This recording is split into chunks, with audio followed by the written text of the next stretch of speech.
Three,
two, one.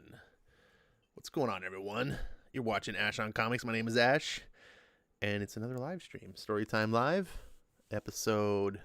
Jesus, episode 48. Can you believe that? 48 episodes. I don't think I've done more episodes of anything in my life. Certainly, Marvel has never done more issues of Captain Marvel, or most of their comics. Can you believe that? I've done more episodes of this little show than Marvel can do most comics. I will bet you that X-Men.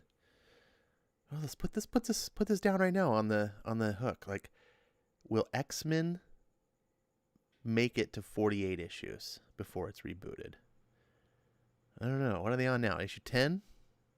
Yeah, can they do 38 more issues before it gets rebooted? Can Marvel do it? I'm not sure. That's a rough one. Oh, man, I hear him. Give me a second here. My air conditioning is like kicking in. I closed the vent. Now it's making all this big ass noise. I don't know if you guys can hear it or not, but I can hear it. So, be right back.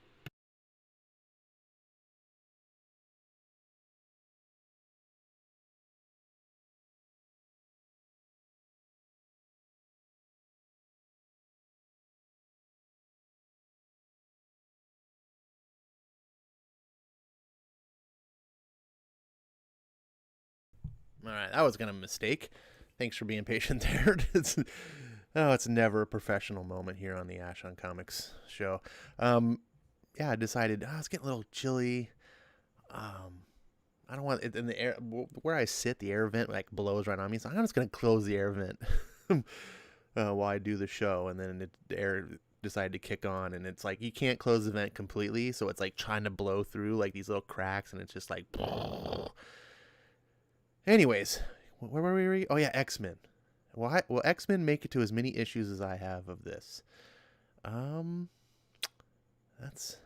gonna say yes. I'm gonna say X-Men will maybe. I'm saying it won't make it past 50 issues. So we'll see. We'll see how that goes. Hope you guys are all doing well tonight. Dragon Majesty was first. I think that's a first for him. I don't know if he's ever been first on the show, but it's good to see someone taking the place of Melissa. But it's not good to not see Melissa here. Where is she? She used to be on every episode, and now I don't know, man. Maybe. Hopefully I didn't steer her away. Tehillim says, G2, see you all. Let's see. Did you get to see the vid on Venditti versus Bendis? I haven't seen it yet, but point me to it. I'll be happy to go check it out. Dragon Magic says, didn't realize it was out. Let's see. Join the cause to take Ash down. I don't know if you need a cause for that. It's not like I'm really up anywhere. It's taking me down is suggesting that I'm propped up somewhere, but I think I have to be like built up first. Then you can take me down. Let the Lord of the Black Land come forth, says Christopher Barker. Jeez, that's a pretty, it's a pretty morbid entrance. Is that your arena entrance announcement? Just the echoes of silence. This must have been before the music came on. Oh, just heard the mic check, and then there's the music. There you go. Only Star Wars hit number 48 for Marvel recently. Yeah, I guess Star Wars did. Ash was watching the Nutcracker and the Four Realms. Are you saying Ash was watching it, or you're saying Ash, I was watching this? Sounds like you were saying that. It's basically Narnia meets Alice in Wonderland. All in all, it ain't bad. Well, Narnia is not bad. Alice in Wonderland's not bad. Mashing the two together, I mean, isn't Narnia and Wonderland really, really similar already? I mean, in Narnia, the kids go through a magical wardrobe into another land. In Alice in Wonderland, she goes down a rabbit hole into a magical land. They're really close. Lord says your Lord and Savior is here. So I guess everyone bow before your Lord and Savior. Rusty Deo says G-Day you all, or G-Day all. Ryuk says 40 issues. You think X-Men's going to... here's what I think. I think X-Men's going to make like less than 30 issues, or it's going to go more than 50 maybe. Like, I think it's either they're going to pull the plug pretty quick, like they did the last two X-Men series, or they're going to let it run for a while. I'm tending to lean towards the latter, just because I think Marvel is tired of looking stupid. I mean, they can't help themselves. They're going to look stupid no matter what. But I feel like if they make it to like 50 plus issues and then reboot it, they'll be like, see, we did something. We're not stupid. Like, they're going to feel proud of themselves. Whereas if they cancel it in the 20s, it's just going to be like, oh, hey, look, it's a fourth reboot of X-Men in like 4 years. Like, you just fail. Just constant. And the one thing that the progressive left cannot stand is mockery. In fact, I mean, it's their chief weapon. They utilize it because they understand how potent it is, and so they try to mock everyone else. But ultimately, man, just pointing and ridiculing their idiocy is the most effective thing, which is why they try to silence everyone. And, the whole comics industry will just try to be like, how dare you criticize Marvel? And it's like, well, they're shitting the bed. They're terrible Did you see those Snowflake and Safe Space characters? Like, I mean, even it made it onto Joe Rogan, and Joe Rogan doesn't read comics. He doesn't barely know anything about comics. Joe Rogan likes to go and freaking work out and kick people. Like, he's someone I respect very much, but he's also kind of a meathead in many ways. He likes to smoke a bowl and go punch things. He doesn't have time or any inclination to read comics, but it made it on his show. He was like, what the fuck is this? It's just terrible. Snowflake. Now, of course, Marvel's not doing it. They sort of got a reprieve with COVID to be able to back out of this and save a little bit of face, because they're going to be like, oh, well, some comics had to be canceled due to the crisis. You know, which, let's get real. If COVID wasn't going on, I think this book would be canceled anyway, but they would look a lot more foolish because people would be like, you're idiots. You had to, and they want to rub their face in it because they're just idiot. Like, who in their right mind saw these designs? And then on top of the designs, they're like, oh, these designs, these new characters you got. Tell me more about these characters. Well, this one is called Snowflake. Snowflake, huh? Oh, yeah. They throws unique snowflake daggers. Oh, and who's it? Oh, this is her brother. Safe Space. You can't even say it with a straight face. Safe Space. What's with this character? Oh, well, he makes a force bubbles around people. Get it? It's a safe space. But the hook is he can't do it for himself. Oh, so he's like Invisible Woman, except he can only put shields on other people, and he can't turn invisible, and he can't do anything else, like use the powers to like fly. So basically he's just like a shitty ass version of Invisible Woman. Like a safe space. What's this guy do? Oh, well, this guy, he got caught in his grandfather's internet gas. Oh, tell me. Oh, like, how did this even get out of the pitch room? Like, Stan Lee would have just been like, get the hell out of here. It's like, get the fuck out. Come, Jim Shooter would have been like, what are you, fucking high? We're not going to publish this in a Marvel comic book. Oh my God. These days, they're just like, oh, look what we did. We're so proud of ourselves. Sorry. I just get on a rant. I'm giving you guys time to add to the conversation. Eric Breen is in the house. What's going on, buddy? He says Bendis made it clear that he is the #1 guy at DC with a full-page ad promoting Action, Superman, and Legion. Yeah, I saw that ad. It just looks... It's just... I don't... Honestly, my first gut instinct is not... First of all, I don't think Bendis is behind that. This is marketing. I don't think Bendis is at all. But my gut instinct on this is more of DC made a big, like when Didio was in charge, they're still eating it, made a big offer to Bendis to get him there. And Bendis, being a savvy industry vet, he's worked with Hollywood, he knows the ropes. He this is all pure speculation. I have no facts to back it up. This is 100% speculation. Bendis signed a nice, lucrative deal, but had a lot of like safety measures put in, like guarantees, right? I think Bendis knew. He's like, look, I'm jumping ship to Marvel, or from Marvel. This new boat that I'm hopping into, it better stay afloat. I'm not coming over to DC so that I can get canceled in 6 months. He probably negotiated for a long-term, multi-year deal with all these other things. I have a sneaking suspicion that's part of the reason Dan Didio got fired. Not the whole reason, but partly because they're like, what kind of deals are you making? We can't get rid of this guy because you signed him for what? 5-year, 10-year deal? Like, are you out of your mind? I don't know. Again, 100% speculation. I could be way, way off base. But this is just what I'm imagining. And so now the current DC is like, well, shit. We told him he could have this many titles.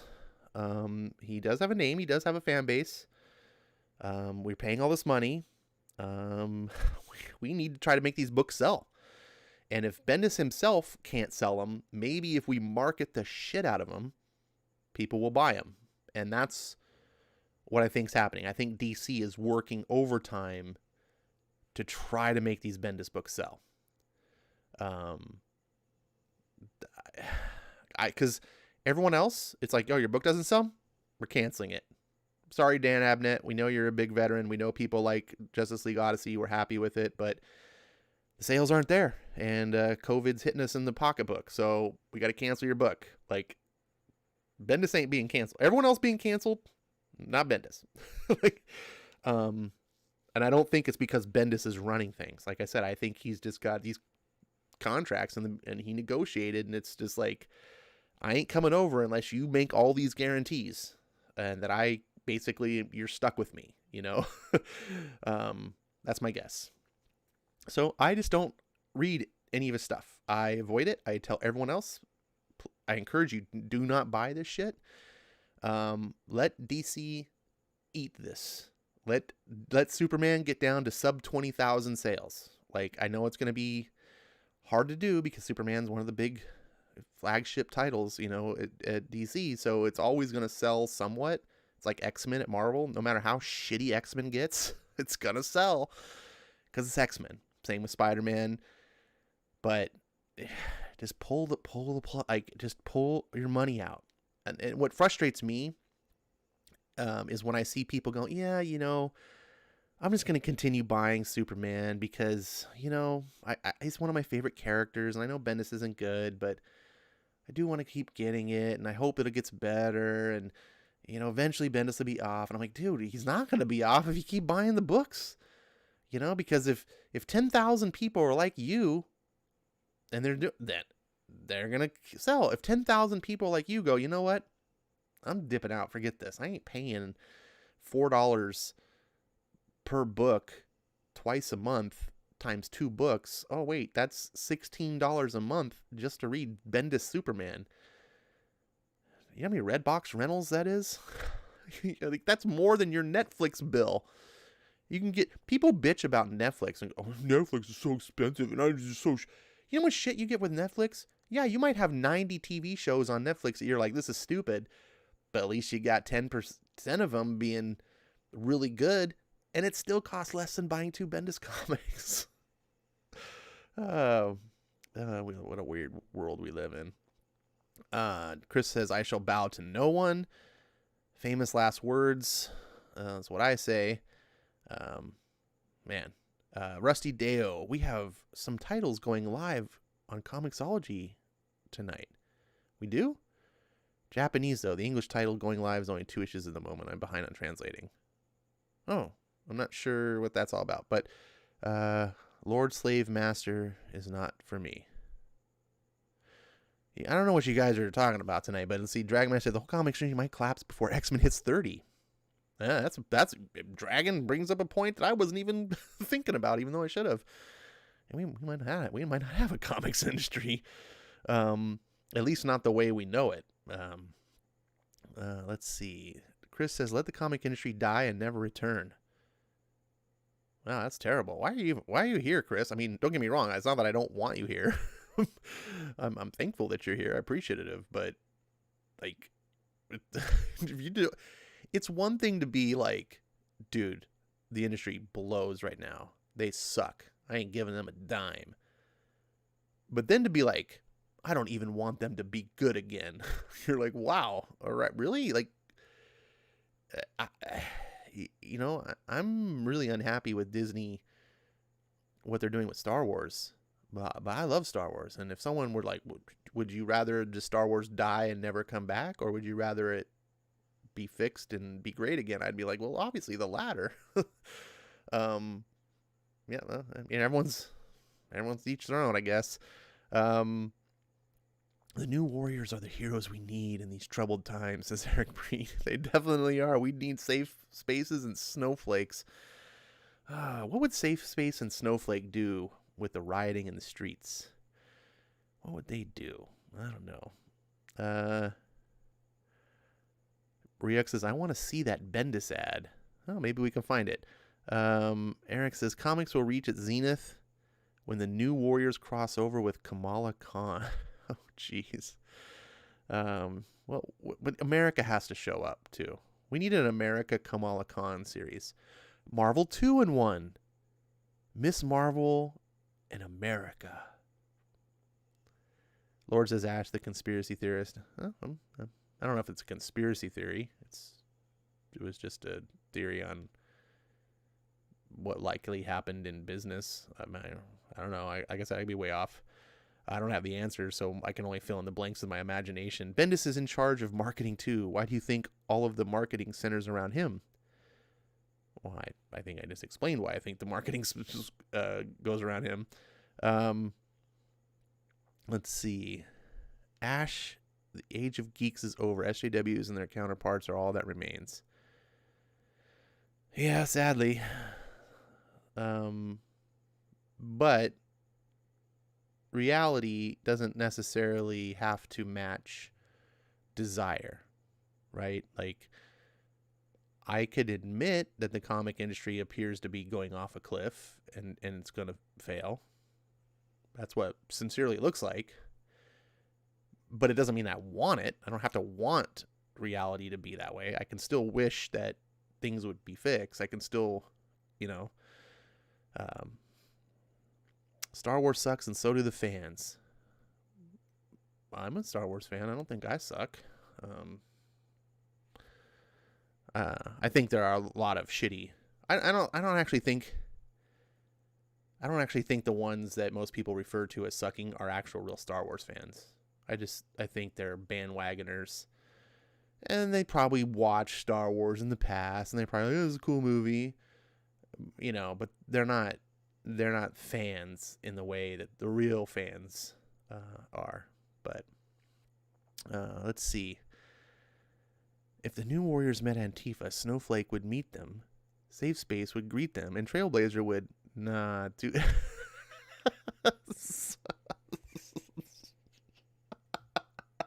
Yes, tweet of the night, Eric Breen. I wish I could highlight that, man.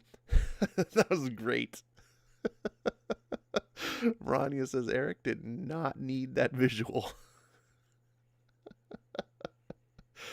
Oh, what are you talking about, Marani? He just meant that he would put them all in her endless backpack that can hold everything. Oh, my goodness. Oh, geez. Let's get on with some internet stuff. I like to look around the internet. Let's see what's going on in the world of Twitter. I mean, because, your day is probably not bad enough as it is. So what's going on in Ash's Twitter feed? Let's see. Ian Miles, does anyone in Portland even work for a living, or are they just living off stimulus checks? That you just answered it. They're just living off. Duh. Why do you think that the Democrats want to keep giving money to all these people plus extra? They're actually paying people more not to work. Ian Miles Strong says conservatism is the new counterculture. Yeah, it was that way the last time liberalism got out of hand back in the 60s. That's where, in the 70s, punk rock came in. Remember the Sex Pistols? Remember like the old school punk rock? And it was all the conservative, leave me the fuck alone counterculture. What the hell is going on here? This is Eric's favorite pastime. What am I watching?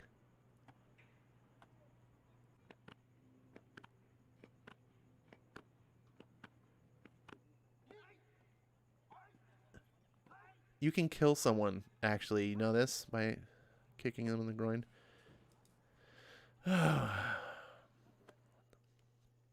Okay, so oh look, it's Jimmy, Black Lives Matter, Palmiotti, Total, Safe Space, and Snowflake rolled into one, quoting the Lincoln Project, which is a totally stupid, ironic name because it has nothing to do with Lincoln. Total progressive site.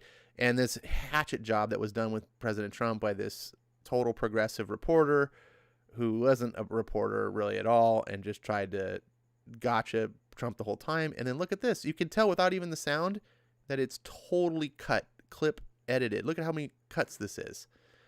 So you don't get to actually hear the full. Beware of this, by the way. Whether or not you agree with the same things I do, what you can, maybe you're a leftist, liberal, I don't know, but just always be aware of this. Whenever you see and they have to cut like this, it's because they don't want you to hear the full unedited things. That was cringe-tastic. Yeah, let's see. Antifa in Portland, every city, every town, precinct, burn the precincts to the ground. Yeah, that sounds right. That's what a terrorist organization does. Oh, and did you see this? Holy crap. This was floating around Twitter today all day.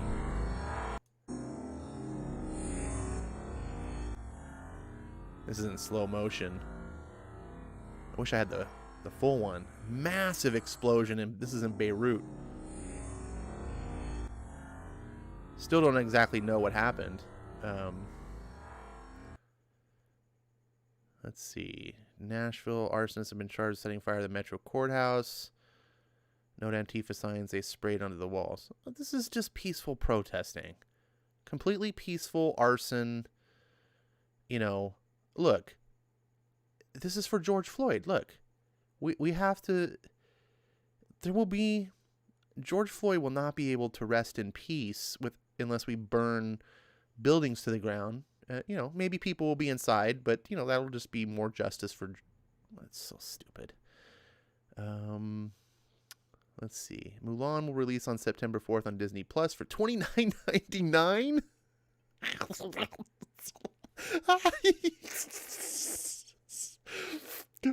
It's $30. Hey, we know that you're already paying us $15 a month. We're going to release a movie on the streaming service that you already pay for. We're going to charge you an extra $30 on top of it. Oh my God. Fucking dumb. Hey, look. Here's an apt video of what Twitter is. AKA dumpster fire. Just, you know, nothing to see here. By the way, absolute peaceful protesting. This is peaceful burning down the city. 100% peaceful. Let's see. Oh, this is another shot of that explosion. I haven't seen this one from the car.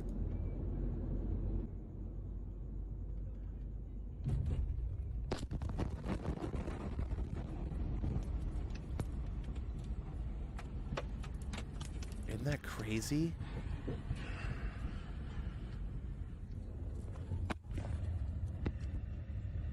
Oh my God.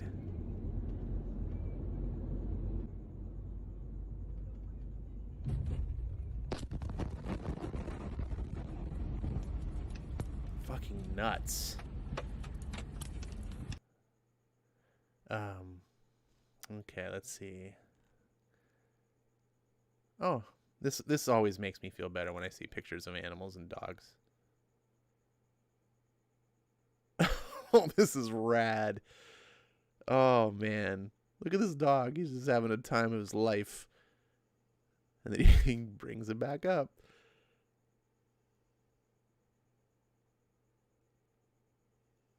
All right. If that doesn't put a smile on your face, then Christopher Barker, if that can't cheer even Christopher Barker up, like, I don't know, that your soul might be too charred black. Hopefully this makes you feel a little better. Makes me feel good. I gotta like this tweet here. That's good. Oh, this is something off the coast of Australia. What's going on down here? Tehillim, you're down there. Did you see this? We're living in weird freaking times, man.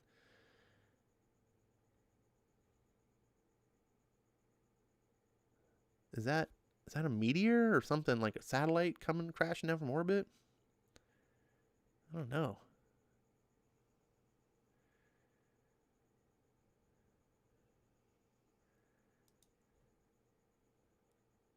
Let's see. Ash, rest assured that the comics industry will return only when comics are no longer mainstream. Internet gas stuff. Um, Rest in peace, all those unborn children. I'm not spending $30 for a Mulan rental. I can understand if it was just straight up like on demand, like your cable company was like, here's on. But if you're paying, say, like Netflix, and then Netflix is like, hey, we have a Netflix original movie we're releasing, like Netflix just puts it on and it's like, here you go. It's part of this is what you pay for. Now I understand Mulan was meant to be released in theaters and then eventually would come to Disney Plus, and so their business model was like, look, we didn't budget this movie to be released on streaming, but too bad. Like, it happens. Like the COVID came. Disney, you're hemorrhaging millions of dollars. Like, you might be losing millions of dollars an hour. Like, I don't know. Maybe a $10 rental? 29? Wow. Well, some people are going to pay it. And in all reality, it's not like an outlandish thing, right? Let's say you're a family of 4. You're going to go see it at the theater. Let's say you have a cheap theater that's $10 a ticket. Out here, movie tickets are like $14. $10 a ticket, that's $40. That includes going to the theater. $29 is cheaper, but then again, you're having to watch it on your TV, not the big screen. You're not getting the experience. Like I like going to the movies, just because I like going out, like making an event out of it. Watching stuff at home, if you have a beautiful home theater at home, that can still be really enjoyable. But I really like the feeling of going out. It's like the comic book store. If someone said, would you have an option of just having your comics delivered to you? I would still say, no, I like going to the store. It's an event. Things that I like doing, I want to fully embrace, right? What I don't like doing is buying toilet paper. So I would rather have that delivered to my house if I had the option. That's a chore. Going to the movies isn't a chore. Buying comics shouldn't be a chore. And I don't want to half-ass it. I don't know where I went off this. More peaceful protest. Oh, look, more peaceful protesting. Been seeing a lot of pictures of ferrets and otters on Twitter lately. Let's see.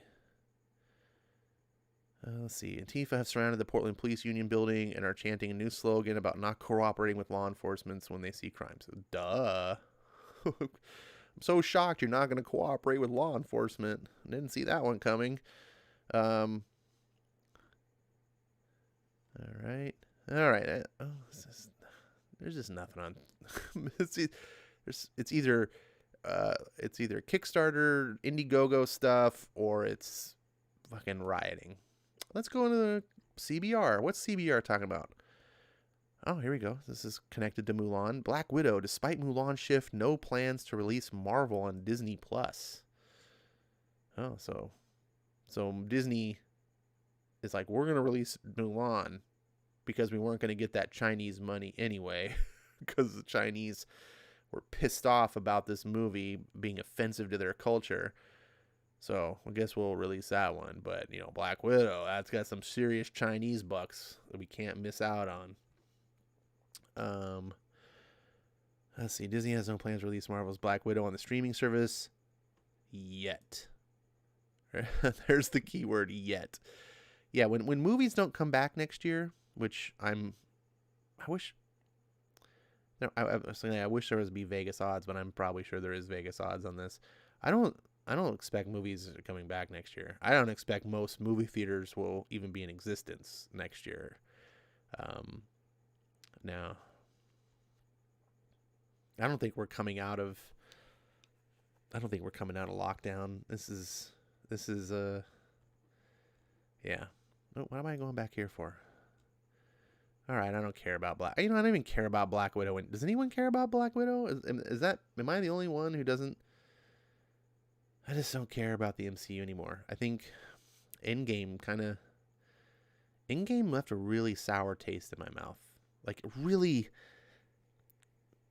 really bad aftertaste. I was enjoying the MCU, hit or miss. There was some. I hate Iron Man 3. I really hate Iron Man 3. I really find Black Widow meh. Black Panther had some enjoyable stuff in it, but I found it to be really kind of subversive, weird, sort of racial elitism. When you find yourself rooting for the villain, like Killmonger, over all the heroes, it's not a good sign.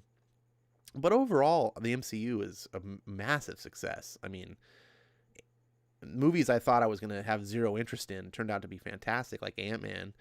I thought they did a pretty decent job with Doctor Strange, even though that movie felt really rushed. It was still very solid. The first two Iron Man movies are, fine.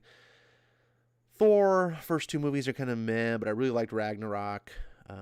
Love all the Avengers movies, love all the Captain America films. So, it's mostly hits, especially when you go back into the pre-2000 superhero movies blew chunks.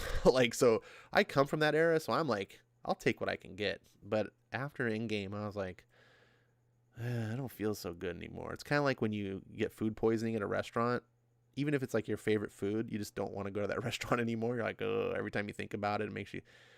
That's what I kind of got. Oh, speaking of Avengers, God, this Avengers video game that's coming out just looks atrocious. Oh, look, they're giving us a new. Look, you get Hawaiian T-shirt skin Hulk. Get it? He's got a Hawaiian shirt. What is this? Is this like Stark of Game of Thrones like version of Thor? Why has he got the furs? Whatever. These skins don't reflect it quite as well. But man, the models that they're using, they look like all the characters. Like Captain America looks like he's got a dad bod. Oh. There's nothing interesting going on. Stranger Things 3, Netflix releases 360 VR version. This sounded really cool at first when you just read the beginning. Stranger 3, Netflix releases 360 VR version. You're like, of the mall. Oh. So I can run around the mall and stupid. There's nothing in CBR. What's going on over at Newsarama? Hey, we can read the first 8 pages of the official new DC Injustice Year Zero series by Tom Taylor. Wow. All right. It's a comic that's so good they're not even releasing it in comic book stores. It's digital only. Eric Breen's leaving me. Eric, why you going, man? Got 2 comics to read. Oh man, maybe that's probably a problem. Is I spent too long bullshitting. All right. Well, now that Eric Breen's gone, let's go read some comics. Where are my comics? What? There we go. No, that's Twitter. The Twitter button and the digital comics button look the same. There we go. All right. So, hey, Ryuk is here. Right on time, buddy. So Ryuk had suggested a comic book to read. I'm going to read that tonight. Because I like suggestions and I like, you guys are, this is my channel, but it's kind of your show, right? I'm here to hang out with you guys. And I want to deliver on things that you're interested in. And I like discovering new things that, you bring to me. So where was, I think it's in the recently purchased. So Ryuk on my Discord channel was talking about Rick Remender, and he wanted me to read some. And I was like, yeah, that sounds like a good idea. I'd be happy to read some Rick Remender. The last Rick Remender book I'd read on here was Black Science. and that was pretty stunning. I thought it was a really well done first issue. And the previous Rick Remender I read before that was What If Venom and Deadpool, and that was atrocious, like really terrible. So he's 1 for 1. I guess this will be the deciding factor whether Rick Remender is hit or miss. So this is 7 to Eternity. Let's see, and then after this we'll be reading the main event book, which is Chrononauts, which was big fun. So if you guys are ready, we'll get into the comics. This is art by Jerome Opeña. 7 to Eternity. Oh, is there a big forward I have to read? I'm just going to put this up here so you can pause it and read it.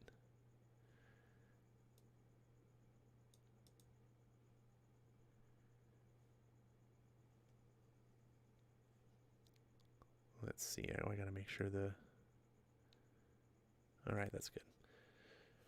Here we go. Those whispers, inching ever closer. The trick ain't to hunt, but to lure. Let her come to us. She's awful big, and she's been feeding from our pens. 2 dead, cheaper, and with them all, their milk for the season. If she makes this her grazing pattern, we'll never be free of her. Got her, Dad. When a beast smells blood, it can't resist to come looking for weak prey. Same goes for people who exploit that. Snork. She's on the scent. Shuffle loudly. Appear weak. Always hide your strength from an opponent. She's coming. Connect to the cell. Snorf. Hear its mind and ask to let it. Sorry. Hear its mind and ask to let you direct it. Harden its scales. Once through the hide, you guide her down. If it fails to poison her heart, roof, she tramples you. No, she tramples us.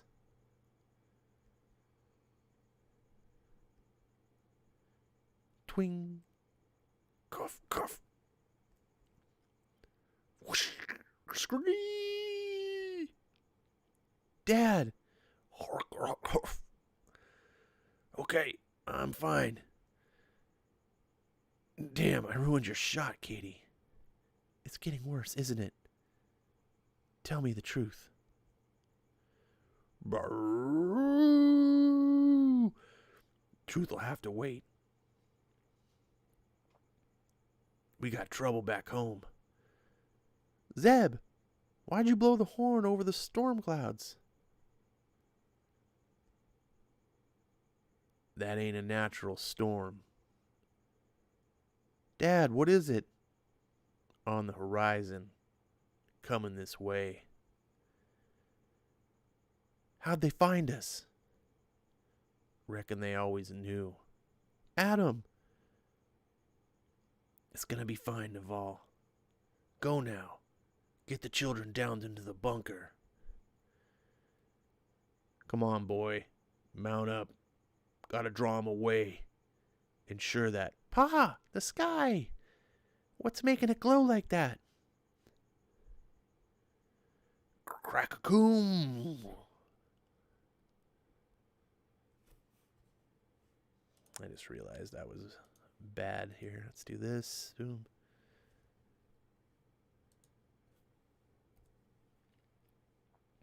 That lightning. Never seen anything like it. Not in this world. The barn. I'll let the Caribe out. Get everyone into the damn bunker now. You're in no condition. Damn it, Naval.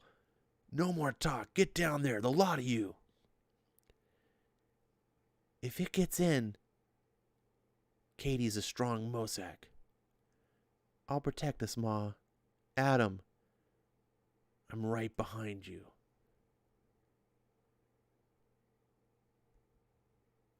Yeah, move your ass. I'll get to all of you. Dad! The barn's collapsing. They're making sure we don't ride out. Can't leave him to burn, Adam. Come now or we all burn. Groom. That wind, never heard anything like it. Ain't the wind. It's them whispers. Gonna have us a fight, boy. Get in the house and grab your nails before... The house. Krakoom.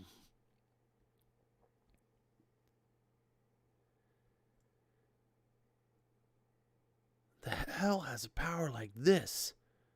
You're about to find out. Now quit pressing me and get your damn hammer before the walls fall in. All right, Pa. Only proper I face you alone, old storm. It's me you come to claim. Great Father, we can run no more. By tribute of your lost eye, grant my vision through this dark. Blades forged of your devotion.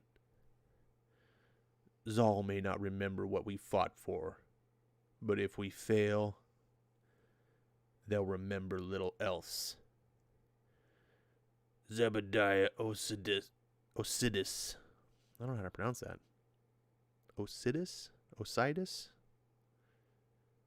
I'm going to say Osiris. Zebediah Osiris. Hear this offer.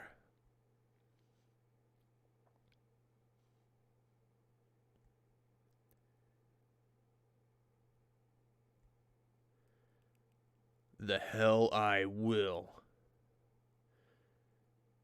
And he's playing some music on a flute.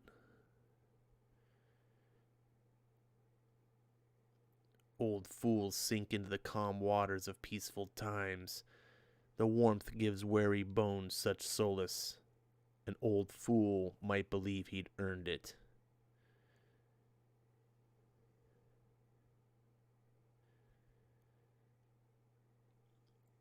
Bunkum and balderdash. Shrook. Whunk. You will bend your knee, or your family will fall beside you.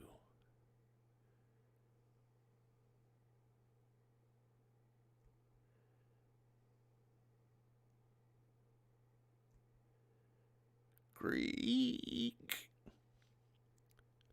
Doom.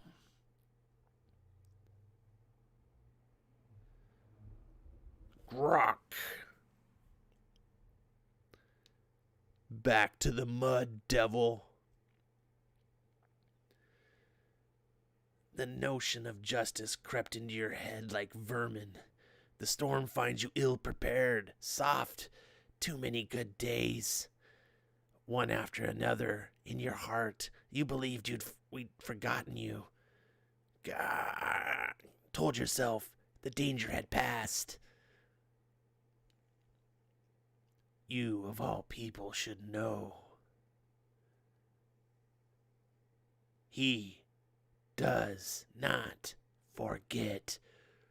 Ugh.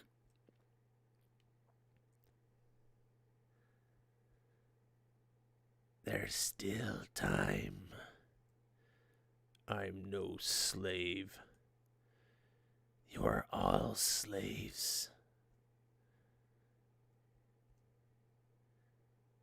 Or you are no more. More blowing of the flute. Pa! Old, Stubborn, your pride curses all you love. No hope in you, but great potential in your kin. Adam. Gretch. I'm here, Pa. I'm with you.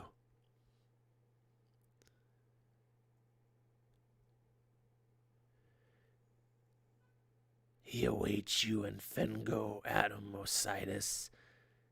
Hear his offer, or return for the rest. I remember Pa's hand in mine, grasping and shaking for what felt like 1,000 years, before he finally let go. His spirit released, allowing me brief communion before returning to the well.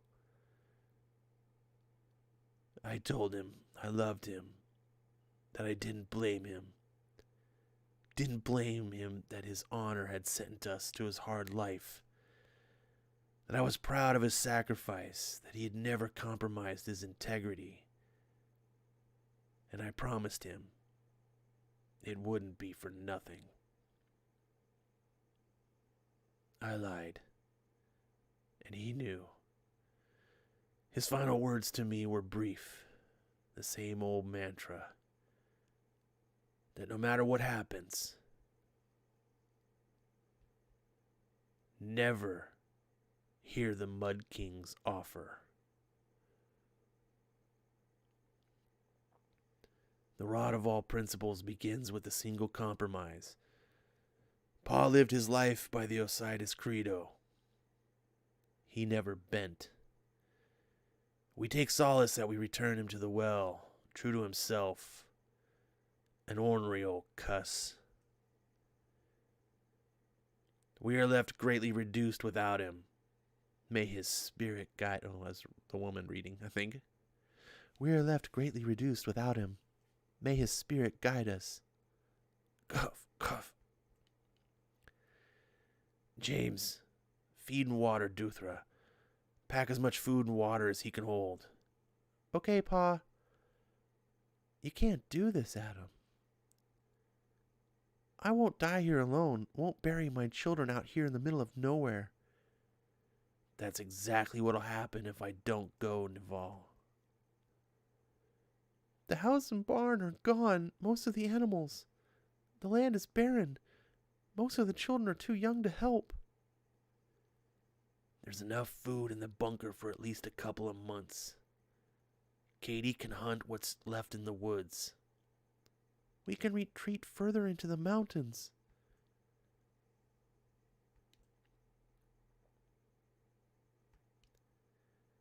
We've been fortunate. Fortunate they drove us away from their nightmare. But it was always going to catch up with us no matter how far we run. Your father forbade this. Fought his entire life to make sure it never happened. He thought I was weak, but he was wrong. If you do this, if you go to him, you won't return the man I love. I'll come back to you as I am. This is what I have to do to keep us safe. Luke, pack this up, son.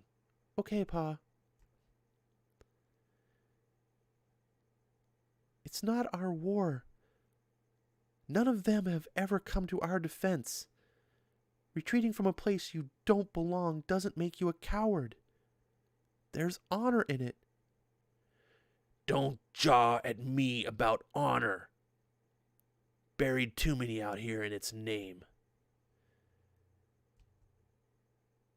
I can't protect you with honor. Please, Naval. Let me do what I can to look after you. While I still have the time. His words are poison. I ain't gonna hear his offer. Then what will you do?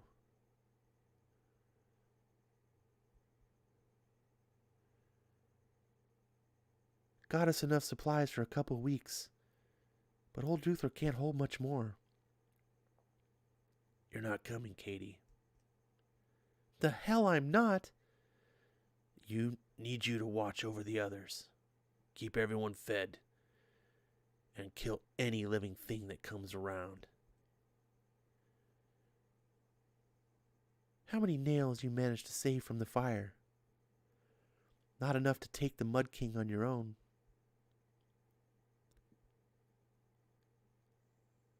I've got 5 nails I can call on.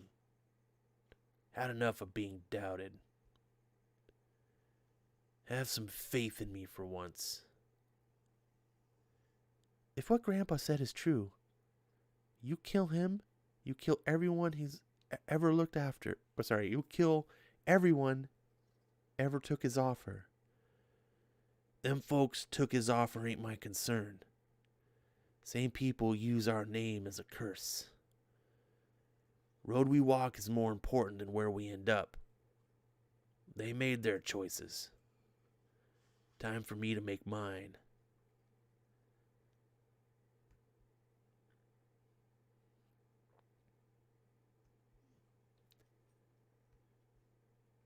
Nothing can rightly compare to the pain of leaving family behind, even if you plan on returning, which I did not.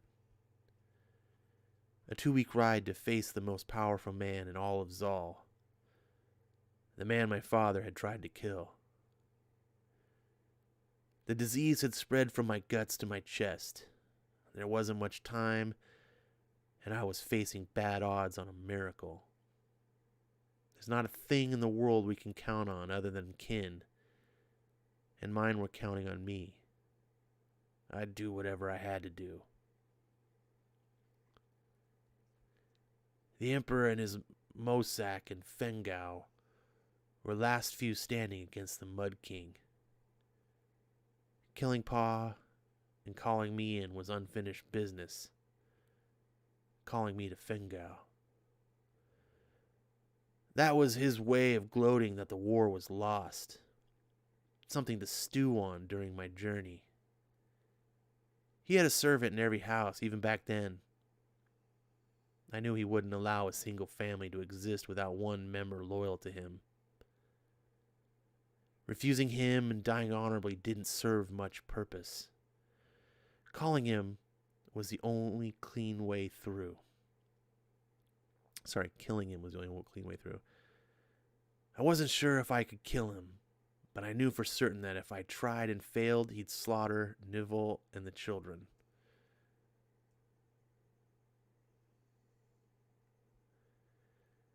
And that realization brought on another thought, a cold voice that didn't seem to be my own, asking the smart question. Why not hear him out?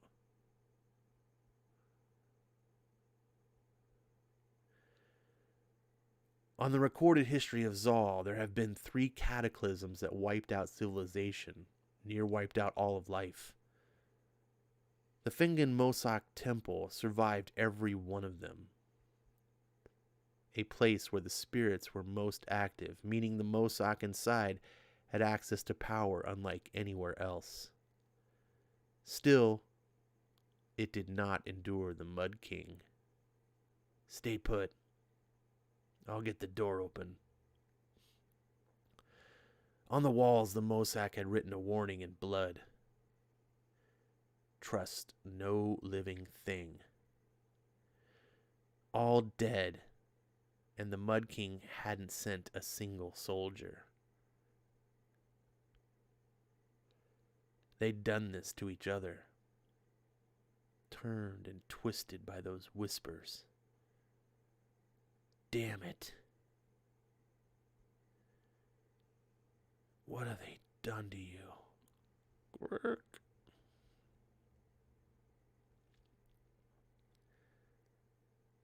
Still breathing, you tough old bastard. Hold on. Stay with me now. Okay. Walk. There you go. One last time.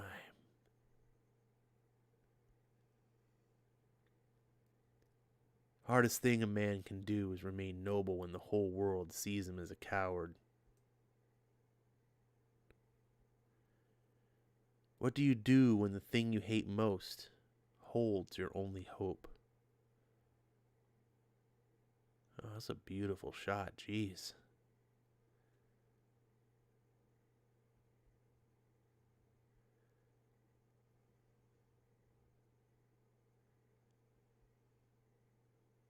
Oof.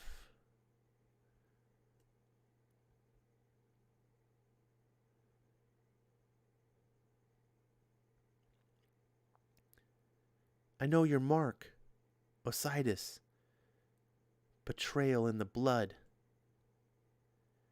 Like a carrion come to pick the bones of those who fought, riding tall and proud on his way to bend the knee. Paying no mind to all them dead Mosak. Had there been more of them here to fight, maybe they'd still be alive.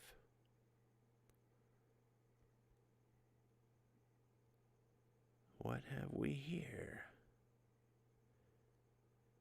What say you, pig Osiris?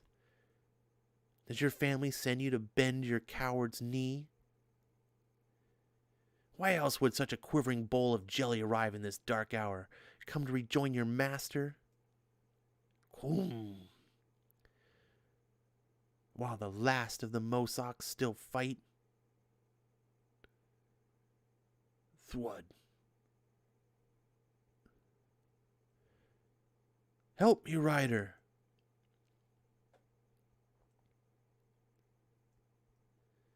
Not my war. Swoop. Oh, gnarly. Look, everyone. The Osiris live up to their name. Betrayal in the blood. The great cowards have returned to kiss the arse of the good or the god of whispers. Serving him is your family legacy. Perhaps you should make his arse your crest. You who left us to die. We didn't leave you. You cast us out. Greetings, Adam.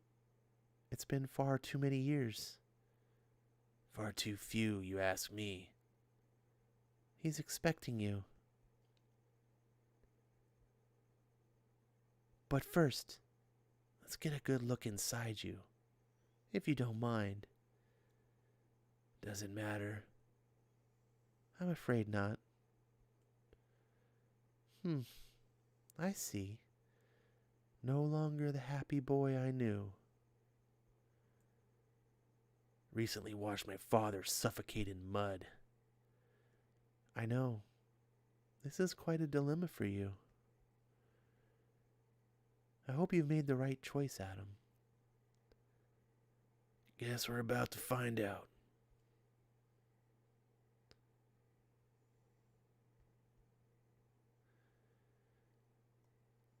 After all these years, an Osiris finally graces my hall.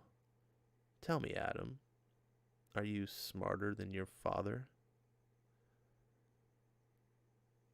Will you hear my offer?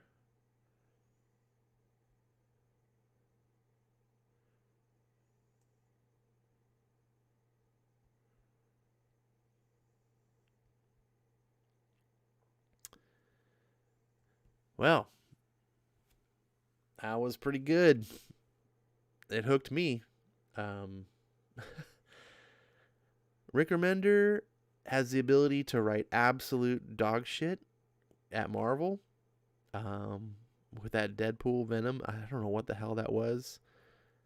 But that Black Science book was pretty damn good. And this was pretty damn good. I'm not sure which I liked better. The art in this book was a little not... I mean, some of it was good. I mean, I don't know what to say. But I don't know. This is my kind of comic. I really love if it's not superheroes. Superheroes is my bag when it comes to comics. But my secondary thing is sci-fi fantasy. So stuff like Black Science was, of course, right up my alley. This, I love imaginative worlds. I love being taken to a whole just different reality.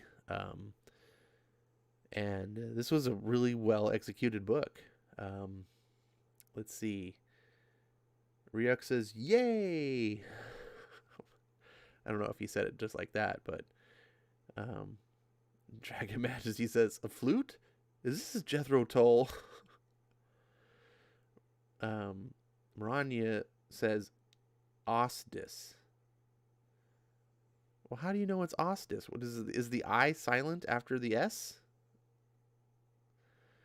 Oh my goodness. I'm sure I'm probably totally mispronouncing that. Books like this, when you make weird up words, you should put a pronunciation key in there. Dragon Majesty says, interesting. Nalo is in the house. He says, "Hi, gang." Hey, Nalo. I don't know if you got to catch this book. This is a good book. This book might have been up your alley. I would really like to talk to you about this book and what you thought.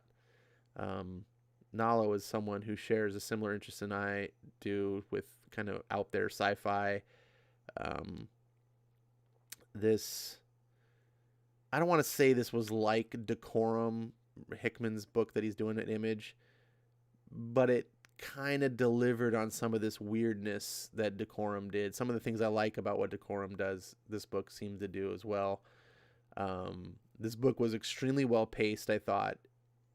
It had the perfect beats to set up a story to hook you. It didn't mince words.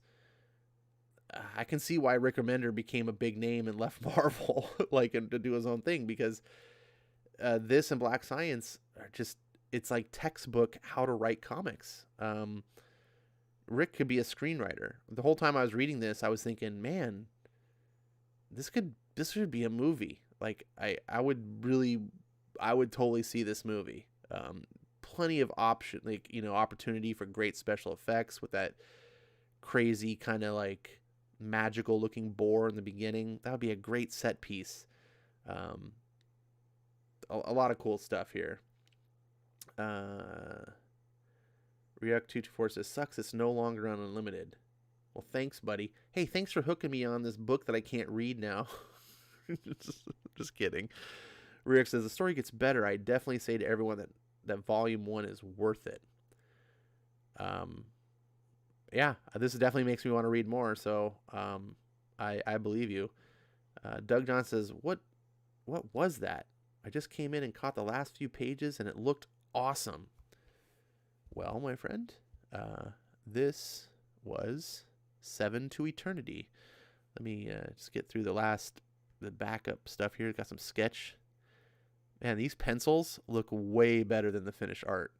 I gotta tell you, the colorist and the inker did this artist no favors.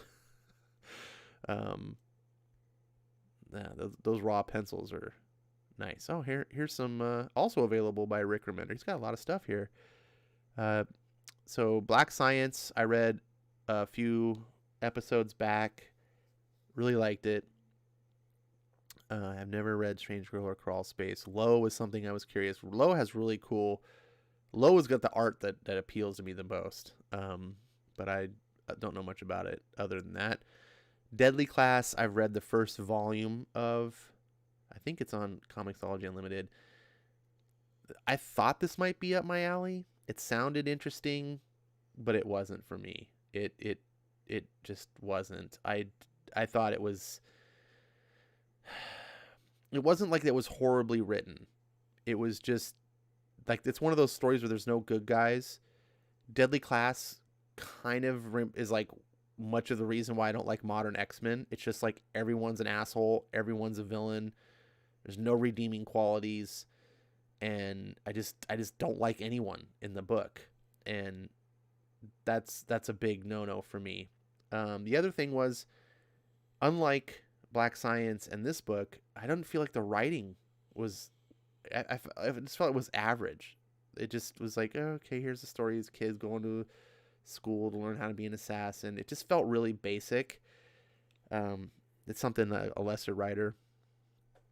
And then this, I forgot Rick Remender did Tokyo Ghost. This Sean Gordon Murphy. I own this. I haven't read it yet. I picked this up when I discovered Sean Gordon Murphy. I feel bad because I'm admitting this. And I was like, Sean Gordon Murphy's art's amazing. He's like one of my favorite artists currently, like ever, actually. I mean, just he's fantastic. And I like Japanese culture stuff. I like cyberpunk and everything. I was like, oh, and then at the time I was like, I don't really know Rick Remender, but I've heard the name because he's one of these people that has reputation, and people are like, oh, he's one of the big writers, and and so keep in mind I'm still new to modern comics because I had been out for 20 years, so I'm trying to like, uh, educate myself on who the big names are, who the talent is, things like that.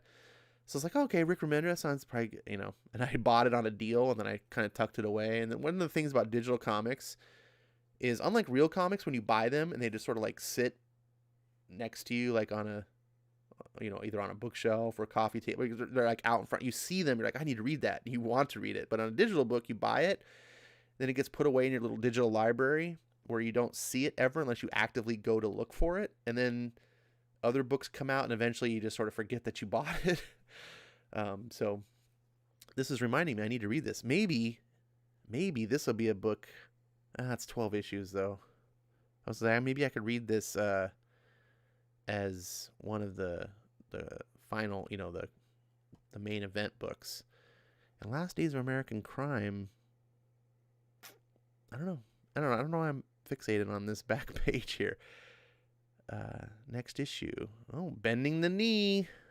Man, I want to read more of this. Ryuk, you got me hooked on a book that I don't have more to read of. But I could buy it. It's 89 cents. Really good stuff, man.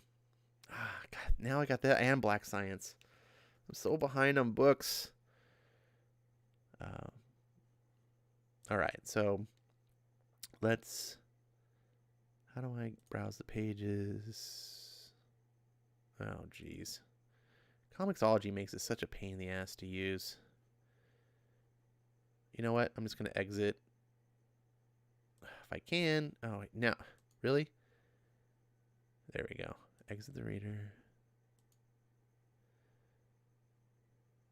Oh, it logged me out once again. Why does it do this? How is Amazon the biggest company in the world and they can't do a stupid comic book site? My books. Anyways, I should have just answered this right away. This is 7 to Eternity. Yeah, here it is, right here. View it in the store. This is what I read. This first issue is free. By the way, you can see it's free. So you can get it yourself. Doug, just go to Comixology. You don't even need a Comixology Unlimited. Or you can just rewind and watch the, whatever. So this is free. You can also get it in PDF or CBZ. A lot of people will try to tell you that, oh, if I get Comixology books, I don't actually own the books and you're just leasing the books. Not entirely true. That's up to the publisher. Now, when you buy Marvel or DC books, that's going to be true because they don't let you do that. But Comixology will let you download the books as a PDF or a CBZ file. And you can own them. You can store them on your computer. And if Comixology goes out of business or whatever, you still have the books. They're yours. So this is one of those that you can do. Or if you have a reader that you prefer to use instead of the Comixology web reader, whatever, if you prefer a different comic book, that's another thing. But this is the book I read. So there you go. I think it's very different than Decorum, but both are detailed sci-fi fantasy worlds. For sure, it is very different in many aspects. This feels more of like a kind of like a Western, like a fantasy Western. There's a lot of primitiveness to it, like people living in a primitive society, but there's some magic, a little bit of technology.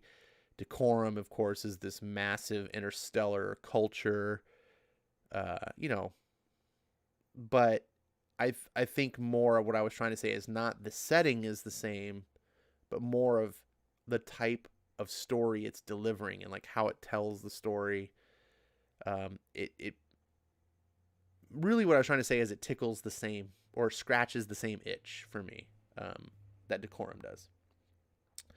Rania says, that's what I plan to do with my novels, eventual graphic novels.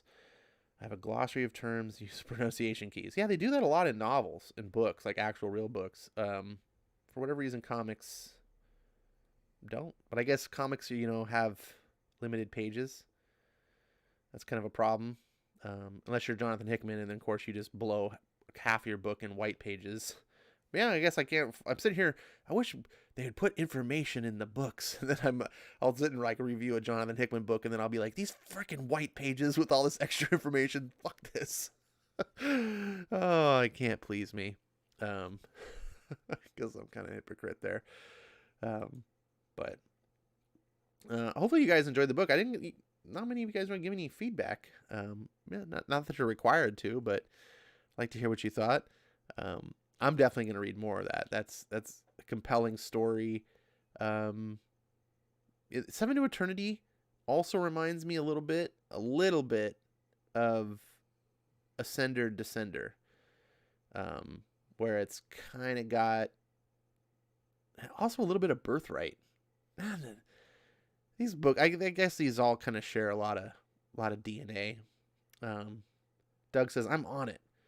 I'm low tech, just a cell phone, so I can't do digital. I'll try to hunt it down in physical trade. All right, you can do that too. One of the things I like about Comixology is, how I do the like frame by frame, like panel by panel. I do that for the sake of doing the videos. I don't normally read that way by myself, but if you have to read on a cell phone, that method makes reading on a cell phone work, because if you try to see a whole page on the cell phone, it's just way too small. But when it's just panel to panel and you just tap on the screen and it just moves, you can actually read a book that way. I don't like to do it often, but in a pinch, it works really well. I urge anyone, if you don't already have a good tablet, go get one. Like, and if it's not in your budget, if you're just like, I don't really want to spend that much money, keep an eye on Amazon. For they run them pretty regularly. Will do deals on their Kindle Fire HD, and they have a 10-inch version. It's not the greatest tablet in the world, but I've seen deals where it's been $100. And for $100, a 10-inch screen, it's, like I said, it's not going to be the greatest thing in the world, but the way I use my tablet, I have an iPad Pro, and the reason I have one isn't because I do pro stuff on it. Believe me. In fact, I would recommend don't buy an iPad Pro for pro stuff.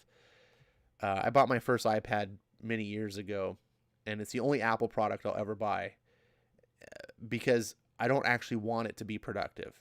All I want is a really good screen that I can consume media with. As a media consumption device, it's the best thing you can get. And the Pro version, the only reason I have the Pro version is because it's the 12-inch screen. If they made a regular iPad with a 12-inch screen, I'd get that instead, because I don't need the extra power and stuff. I want to read comics. I want to watch videos. I want to check my email. I want to read normal books. I want to read magazines. I want to look at pictures, YouTube, Netflix, whatever, all the stuff. I can consume it in bed, on an airplane, in a car ride, while I'm sitting somewhere waiting. I can take it with me.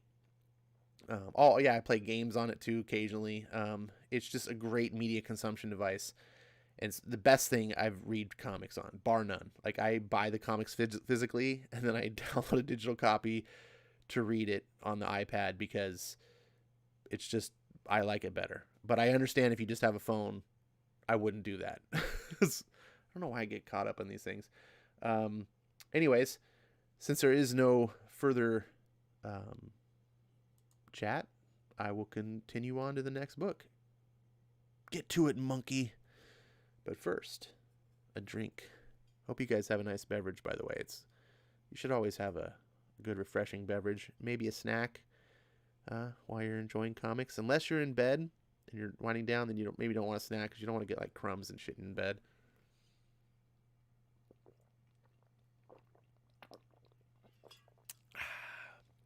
Mmm, delicious. Well, hopefully you didn't miss the first issue of this. This has been terrific fun. Sean Gordon Murphy illustrating a book by Mark Millar. It's about time traveling, and it's done, I don't want to say in a comedic way. It's not like Back to the Future, but it's definitely also not in a real serious way. This is done like a popcorn flick movie, would be the best way to describe it, in my opinion. It's just like, hey, what if some scientists invented time travel in this certain type of way that they do it, and then they got stuck in time and they had an adventure. It reminds me of a little bit of like Back to the Future meets Indiana Jones. I don't know, maybe someone else has a better analogy. I'm all ears. But until then, let's get on to chapter 2, which is book 2. We catch up in the middle of the action in 1504. Fire! Huh?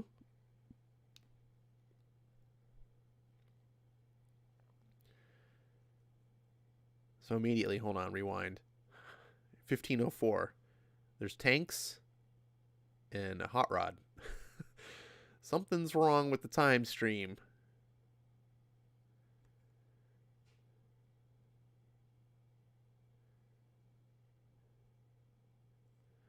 Fire! What the hell? Stop! I'm here on a rescue mission. Just boom, Jesus.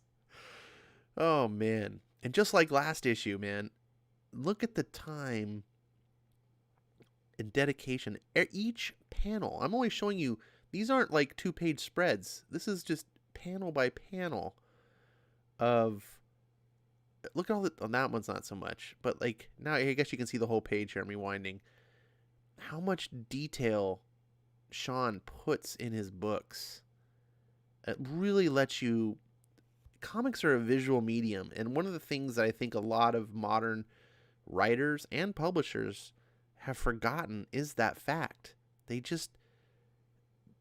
spend too much time just writing words, and it's like, that's not what comics are for. Like, yes, you should have good stories, and yes, you should have good dialogue and writing, but you should understand how to appeal visually. Like, people generally, at least that's what it used to be, buy comics because they want to look at the pretty art. That's me, at least. God, just look at this. That's right, you cowards. Flee from your horrors and tell them we're unbeatable. Our city's walls will not be breached.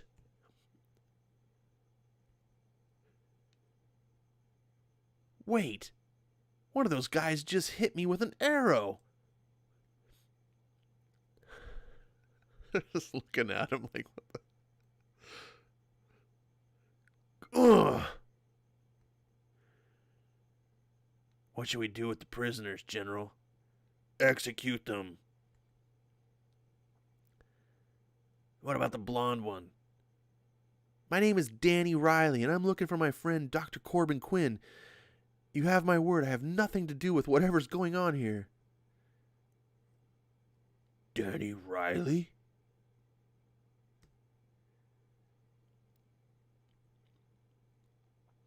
Transport! Take us back to the palace and inform the king that we have found his companion. Yes, General Sarvar. His Royal Highness has been expecting you, sir. He will be most pleased to see his old friend after all this time. What's going on here? We sent Quinn back over 500 years. How the hell do they have bombs and military hardware? That's a good question. Do not be afraid, Doctor. We're hardly savages. Samarkand is an oasis of enlightenment since the arrival of Dr. Quinn. My men will tend to your wounds as we journey to the city. Right. Maranya says, it has a vague Megaforce vibe. Now that is an obscure reference, Maranya. I got it. I'm not sure who else got it, but I feel you.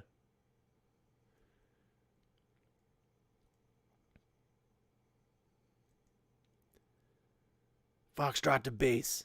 Open the main gates. Roger that. All right. Again, I can't emphasize this enough. Modern comics. They would show you something like this. Some guys open the gates, and then the next panel would be a dude driving through a gate. But look at what Sean draws. Look at this. You get a feel of what this palace looks like. You get to admire the visual splendor. You get to take in the background scenery and how this area is a wasteland. So much is communicated in this art. You know, there's no words needed. Oh, man. They're driving through the street, and look at the old city is just celebrating. Well, well, well. Look what the cat dragged in.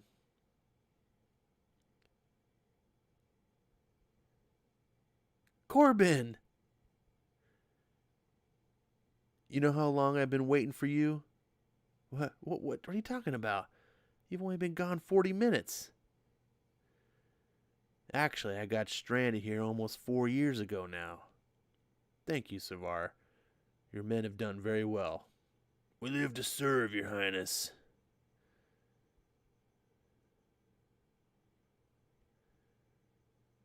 Sarvar is the head of my private army. He used to be famed as their greatest warrior, but I've never met a more loyal servant. Thank you, gentlemen. You defended your city most honorably this afternoon. Dude, what have you been doing here? Just protecting them from the Mogul army that they've been living under constant threat from. I brought them hardware that blew their minds, and they made me their leader almost overnight. Where did you find the choppers? Vietnam. Their first Gulf War. Anywhere I could lay my hands on something.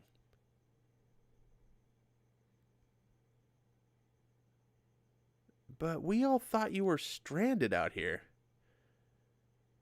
Once I fixed my time suit, I could go anywhere, man. So why didn't you come back? To what? No wife? No dad? No anything except my work? Back home, I've got nothing, dude. Here, I'm a king. Look at this. The detail. I have to admire. And man, no one draws cars like Sean Gordon Murphy. No one. Oh, no. Somebody call Mannix. I think he's going to need backup.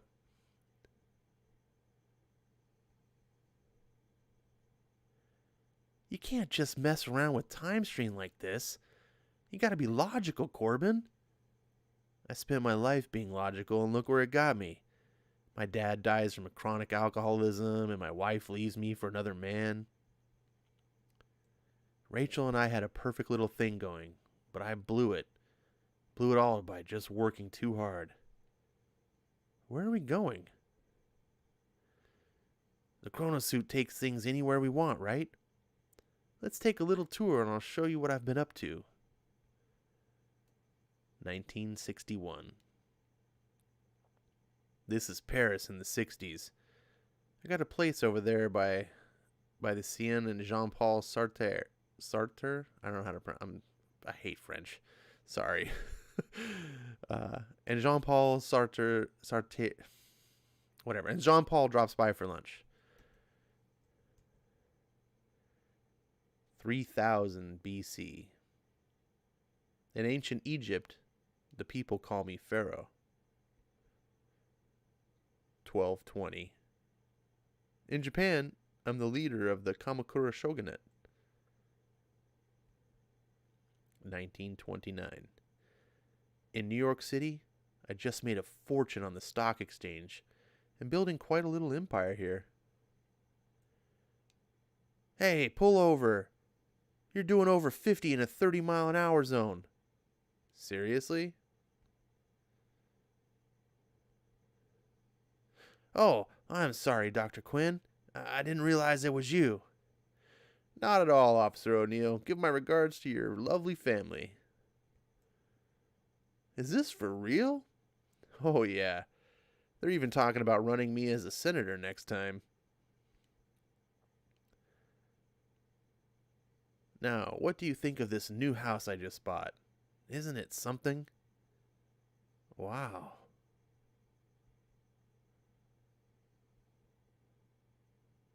Look, it's Corbin Quinn. I heard he was back in town. McClure's magazine called him the most fascinating man in America.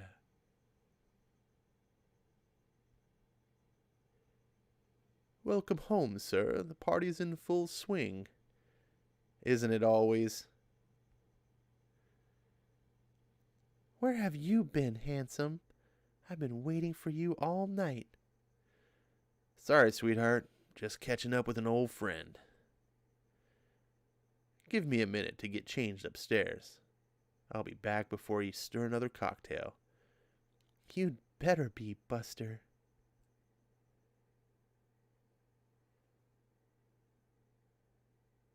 Gay Orlova, girlfriend of gangster Lucky Luciano. Isn't that a little dangerous?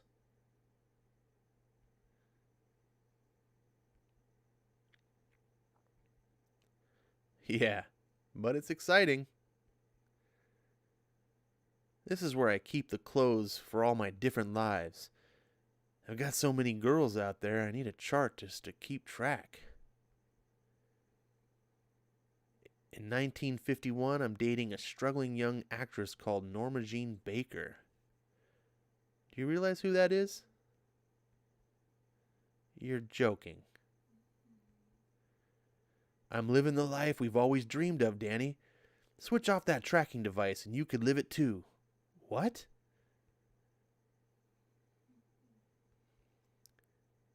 I've been waiting for you, dude. Why do you think I left mine on?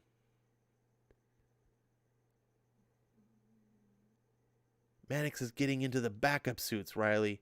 Just hold Quinn until he gets there.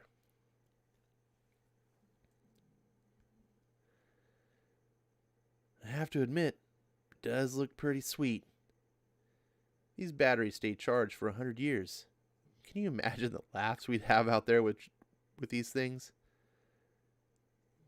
I know you've got a girl back home, but how long have you been seeing her? 5 days? 4.5. You asshole!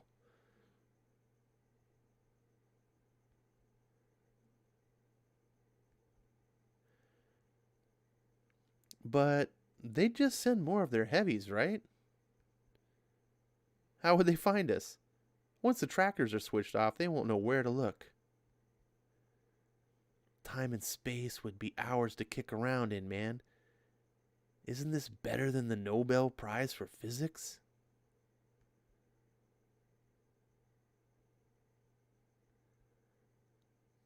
Riley, please, tell me you aren't considering this. He's right, man. It's a once-in-a-lifetime chance. Click. Shit. Now there's 2 of them on the loose. You know how much trouble we're going to be in for this? Jesus, dude. This is like 2 bros and a time machine. It'll be worth it. 65 million years ago.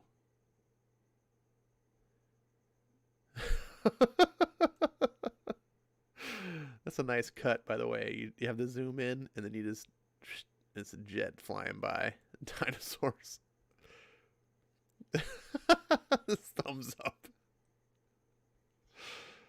Scotland, 1314. Hail, Danny, king of the Rileys. How do you conquer the English so easily? This is probably, is that probably, what is his name? Robert the Bruce? Tactics, my friend. Just plain tactics. It's got a freaking submachine gun. Tanks. Ah. Oh, man.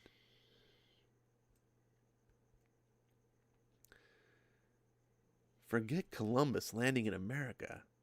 This is the big one. He's got a cell phone taking a picture of the first life crawling out of the ocean. Or is that the primordial ooze? The Bronx, 530 million years ago. The world's first mammal to crawl from the sea. Every man, woman, and child owes this guy big time. You know, it'd be even cooler to catch on tape. Bethlehem, 2,000 years ago. I can't believe we're filming this. Gentlemen, I do not wish to embarrass you, but it is customary to bring gifts when visiting a newborn. The other kings have brought frankincense and myrrh. What do you have for the king of all kings? All I've got is this. All I've really got is my old chain. Dude, that's a crucifix. Are you trying to freak the baby out?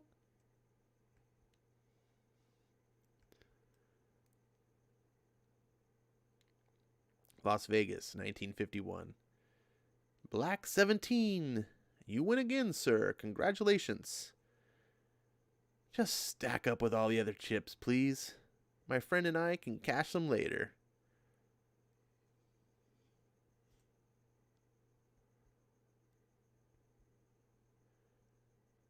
Who are you nodding to? Us, last night, writing down the winning numbers.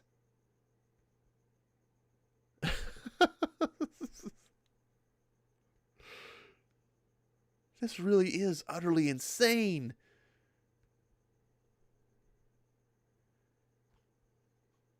Samarkand, 1504. We've got money, we've got power, we've got armies at our disposal. What could be better than life right now?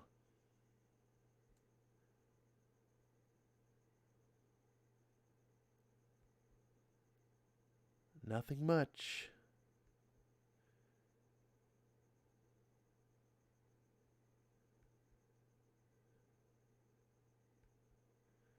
New York, 1929. I knew it. No wonder he kept the goddamn door locked. I always had such a hunch he was seeing other women, but had no idea it was on this kind of scale.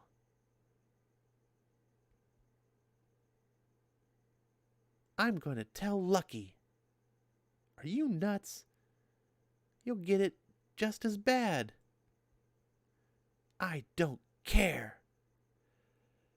Uh-oh. You know what I'm saying? Hell hath no fury like a woman scorned. This does not look good. Now. The batteries. What? We can trace them through the batteries. There's nothing like them anywhere in the time stream, so we can easily source them as easy if we're wearing trackers. You're a genius. Mannix, are you ready for a time jump? To catch these two assholes? More than ready. Now switch off the television cameras, ma'am.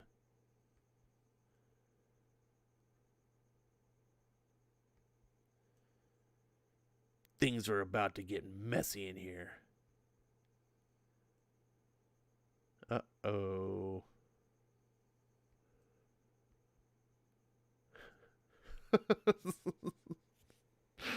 Oh my gosh, what a cover for chapter 3. This is a great book. I love this. Oh man. I hope you guys are really enjoying this as much as I am. This is this is a fun book. This has got to be made into a movie, and it has to be oh, what's his name? Vaughn. God, I forget his first name. Every time I think of his name, I think of Vince Vaughn, but that's the comedian. Matthew Vaughn? Someone correct me in the chat. That did other movies from Mark Millar, the Kick-Ass and The Englishman. I think it's Matthew Vaughn. That guy's a terrific director. If that guy did but who would play the two main guys? Could we get Owen and Luke Wilson? It's like playing their brothers, but they're not. They're actually acting as they're not brothers. Dude, where's my time traveling machine? Ryuk says Starsky and Hutch hot tub time machine. Yeah, totally Starsky and Hutch. Violating the Prime Directive a bit. Oh yeah, wrong universe. Man. Lord says, I see this going horrible. People in present create assassins to kill them, for example. Yeah, this is not going well for them. Oh yeah, and then the guy who's going after them has got to be Tommy Lee Jones. If I'm casting the movie, it's got to be Tommy Lee Jones. I don't know how old is that guy even doing movies anymore. I don't care how old he is. Get him back.